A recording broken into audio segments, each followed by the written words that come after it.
Live with studios in Midland and Odessa, you're watching CBS7 First Alert News at 9 on the CW West Texas. Thanks for joining us for CBS7 News on the CW, and thanks to those of you who are joining us live from the CBS7 YouTube.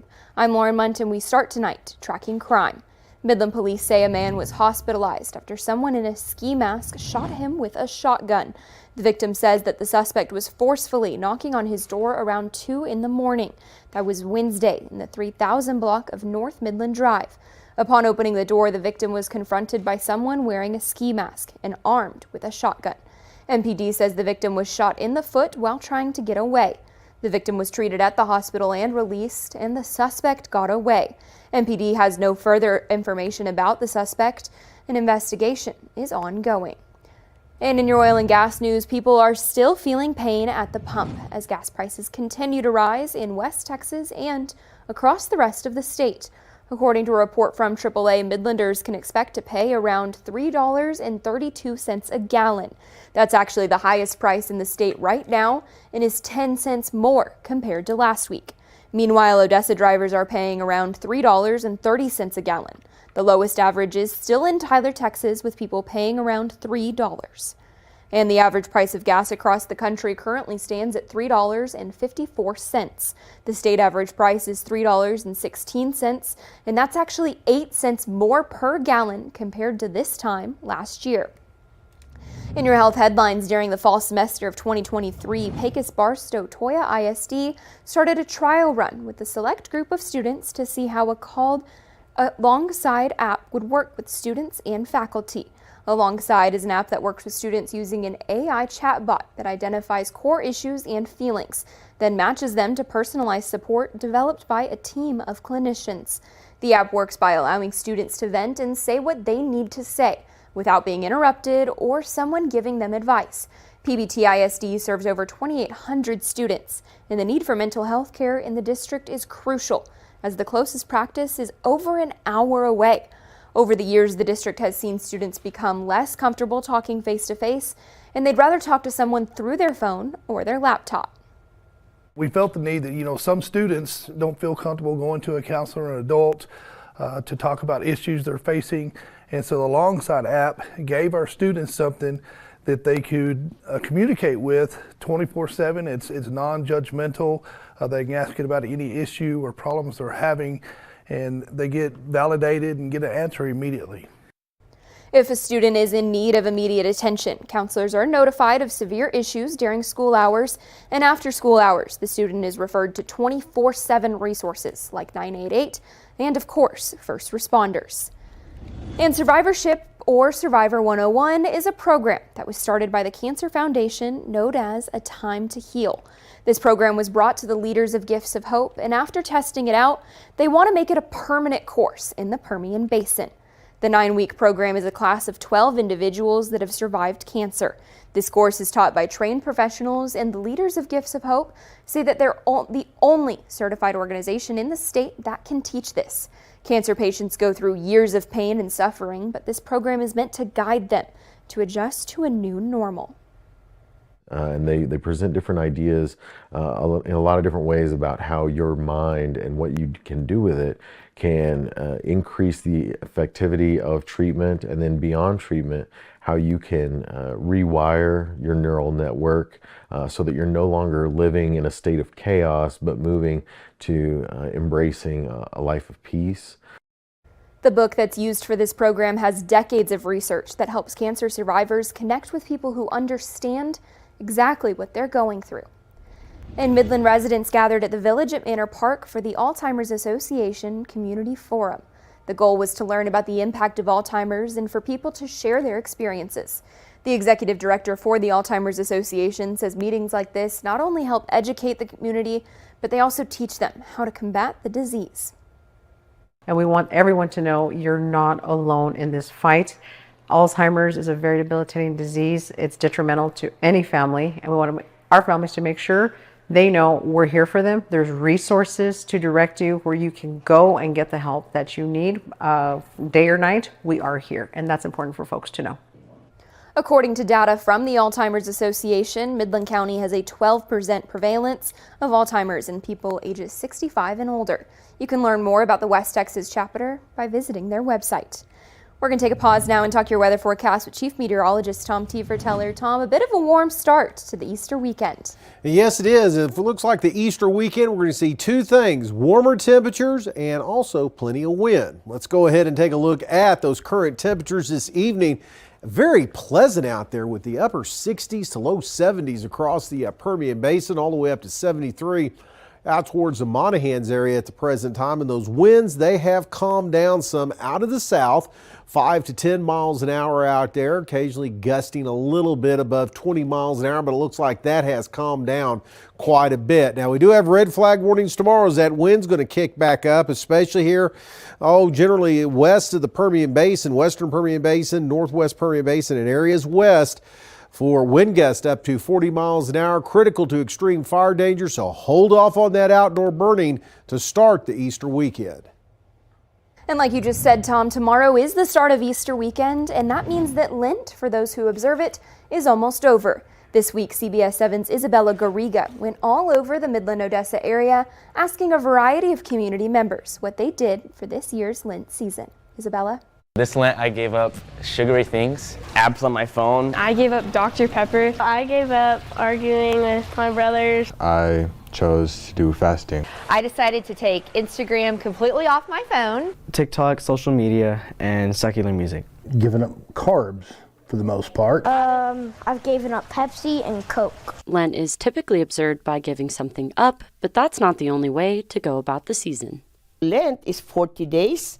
It's a season of penance and sorrow, but at the same time anticipating for the joyous Easter season. The purpose of giving something up for Lent is really to be a reminder or a spiritual cue of sorts to turn our attention back to Jesus. So instead of the typical give something up, it's like you added something. As a family, we added something. More prayer time and reflection and quiet time. I decided to give a compliment to a different person every day for 40 days. Rather than subtract anything from my life, I'm really just trying to add to it and build my relationship with God. Everyone that observes Lent has a different experience. It doesn't hold power over me anymore. I felt better and my life just feels more free. I saved a lot of money, and it felt healthier too to not drink it. I wanted to feel how Jesus felt whenever he was in the desert. It's been a nice break. I have not looked at Instagram, and it's just completely removed. As of yet, I've lost 20 pounds.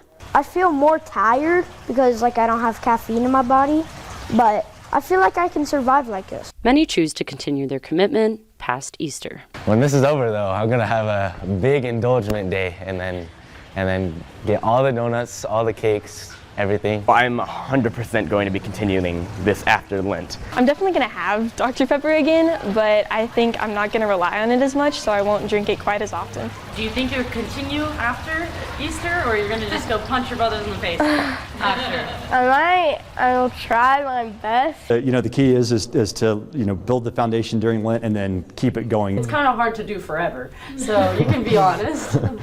I think I might go back to eating like 3 meals a day. Still, yes, get on it, but I think I should have a better control on what I see, what I do, how much I watch it, or how long I watch it. So I'm going to try to continue that, and I'll cheat every now and again because potatoes are good no matter how you eat them. Now take a look at this. We've all been told to shoot for the stars, and well, one Midlander took that advice and ran, or danced away with it.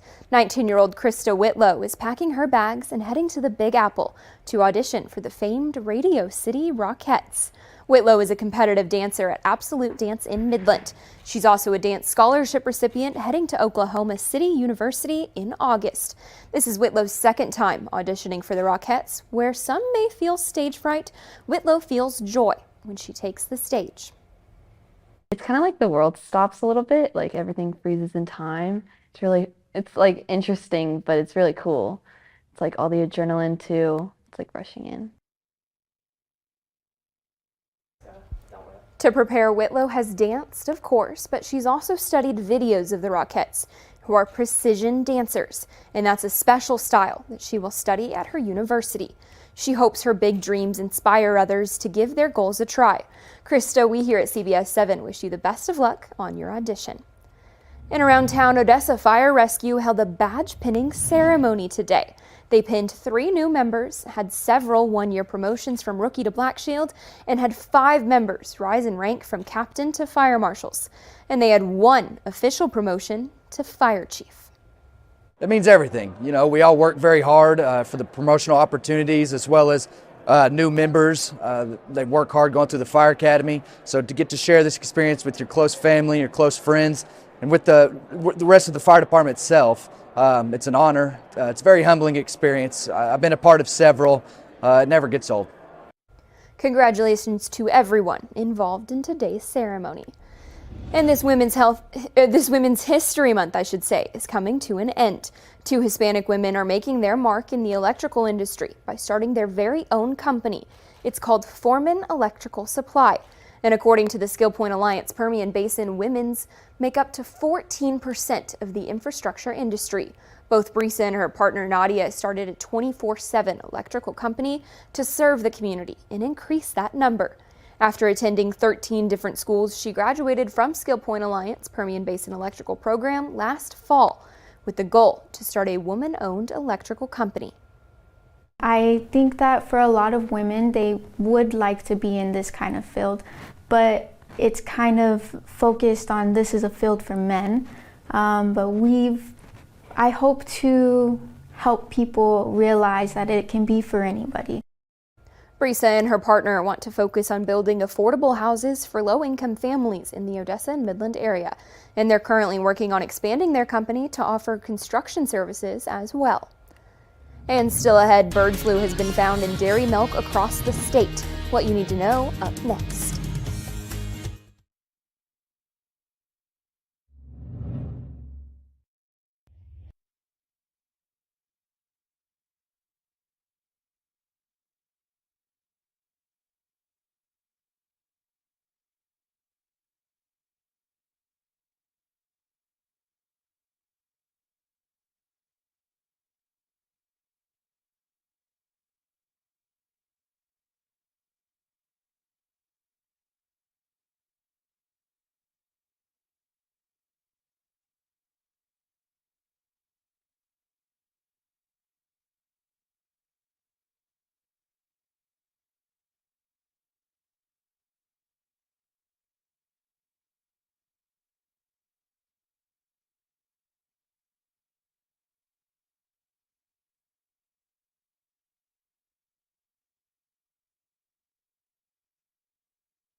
Across the state, U.S. officials have confirmed milk from dairy cows in Kansas, Oklahoma, and Texas have tested positive for bird flu. The USDA says the commercial milk supply is safe and risk to you is extremely low. Dairies are required to only allow milk from healthy animals to enter the food supply, and milk from the sick animals is being diverted or destroyed. Pasteurization also kills viruses and other bacteria. The government said its tests in the cattle did not detect any changes to the virus that would make it spread more easily to people. Most of the animals actually will recover over the matter of a couple weeks. Sick animals, their milk does not get milked and put into the food supply, so that milk is quarantined and segregated. USDA officials think the cows got the virus from infected wild birds. Well, we are going to be seeing some changes coming up for Easter weekend. Definitely warmer weather, but also that dreaded wind. We'll talk all about that coming up next.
Now, from the CBS7 First Alert Weather Center, here's Chief Meteorologist Tom Tiefertiller. Well, as we take a look, let me try that again. Take a look at the weather makers this afternoon and this evening. We are seeing that we do have a ridge of high pressure across portions of the central U.S. That's controlling our weather right now. That's why we're seeing things a little bit warmer. We're watching this storm system back in here. That's really going to not do a lot to our temperatures till next week with a front. But it looks like some wind is coming back into the forecast, and unfortunately just in time for the Easter weekend. Now, take a look at the satellite and radar view. It's been pretty quiet across the state today. We had a couple of high clouds move in, and we'll see more of that coming up tomorrow. But there's some stronger winds in the upper levels that'll bring some gusts to our forecast. Temperatures across the state today, who could ask for anything better as we wrap up this last week of March with temperatures mid to upper 70s to plenty of 80s showing up, and tomorrow will be even warmer across the area. Take a look at those futurecast winds. Expect a little bit of breeze in our forecast towards the morning hours. We're going to see those west winds really kick in tomorrow afternoon and into the evening hours. Strongest really west of the Pecos River. But we could see some pockets of blowing dust out there and gusts above 30 miles an hour. It looks like a little bit of a break coming up on Saturday. We'll move the clock ahead and show you that as we'll start off relatively nice and continue that way for the afternoon hours. But again, another dose of wind is coming back in our forecast coming up on Sunday. So here's what we're looking at with the red flag warnings tomorrow because of the wind, the low humidity levels, anywhere from the mountain areas, upper Trans-Pecos, western northwest Permian Basin, southeast of Mexico, critical to extreme fire danger. No outdoor burning on Good Friday. Rest of this evening and into tonight, we're going to see temperatures not quite as chilly as it has been and a little bit of breeze to deal with, especially towards morning, and the gustiest winds again west of the Pecos River for tomorrow afternoon. And that's going to be enough to really push those temperatures up tomorrow, mid to upper 80s out there. Seeing Saturday, a warm day, a little less wind in the forecast, but it kicks back in for Easter Sunday, and especially with that front early part of next week. And with those temperatures, someone needs to take me out to the ball game because I could really use some peanuts and Cracker Jacks. We're talking MLB opening day next here on CBS 7 News at 9.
It should be a national holiday because it's opening day in Big League Baseball.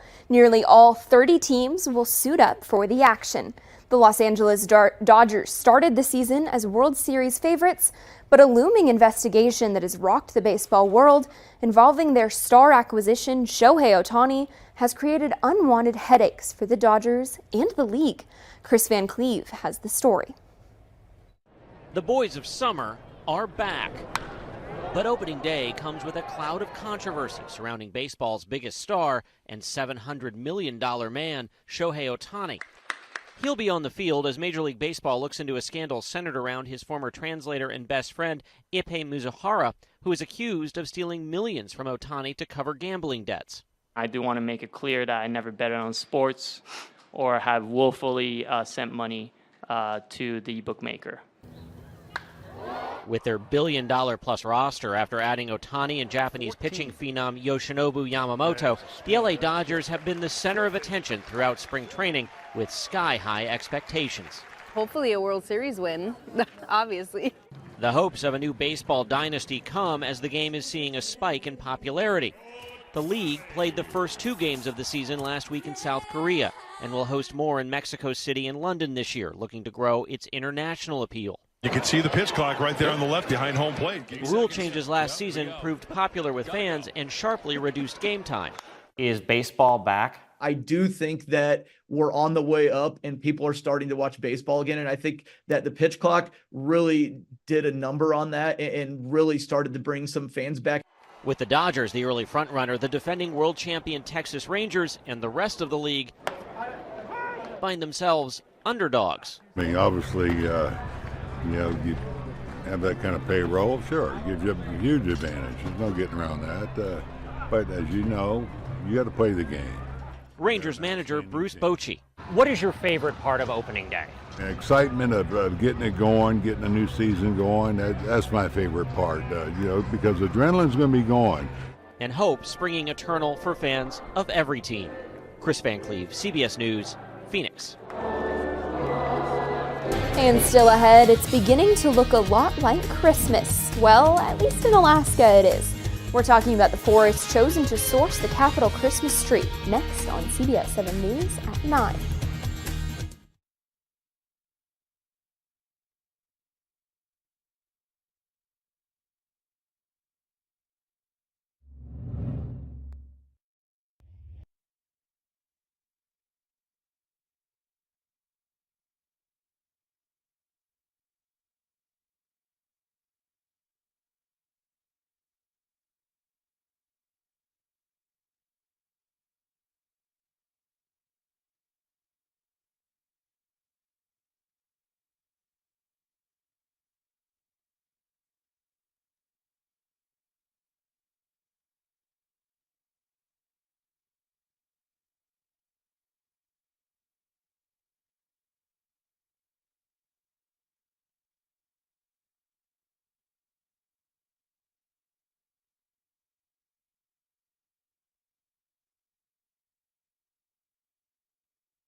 All right, Tom, we've been talking about it a lot here because spring has officially sprung. It's been super warm, but some people in Alaska are already thinking about Christmas, the holly jolly holidays, because the Tongass National Forest has been chosen as the source of the 2024 U.S. Capitol Christmas tree. Now, it's too soon to know which exact tree will be selected for the honor, but whichever one it ends up being will go on a little tour of the towns on the way to Washington, D.C. Each year, the national Christmas tree is picked from a national forest, and this will be the second time a national park in Alaska has been chosen. That's pretty cool, Tom. Mm-hmm. I don't think we have good enough trees here in Midland to be selected, though. No, little short, okay, for the Capitol Christmas tree, but yeah, it might just be a little. Monday is April, so yes. Wow. We're getting there. We're getting it's close. Basically Christmas. Yeah. So I think I need to start playing Christmas songs in the newsroom. We're only about a few months away from the decorations hitting. So. We're going to be hitting the 80-degree temperatures before there, though, aren't we? It's going to be relatively nice coming up for Easter weekend. We just got to deal with that darned old wind. It's going to be back in our forecast tomorrow as temperatures warm up into the mid-80s. And then we'll be all the way up to about 88 degrees coming up on Sunday. Some areas will be seeing temperatures near 90, and that's where we're going to see a good bout of wind. So if you're planning that Easter egg hunt and you want a better non-wind day for it, I think Saturday is going to be the better day for you. Okay, Saturday for the Easter egg hunts. If you're going to do it Sunday, maybe inside. Yeah. We do ours outside. I think we're just going to brave it. Yeah, we're gonna go for it. We're gonna go outside, hunt for the eggs out there. Thanks for joining us for CBS 7 News at 9 on the CW. We've got more news coming up.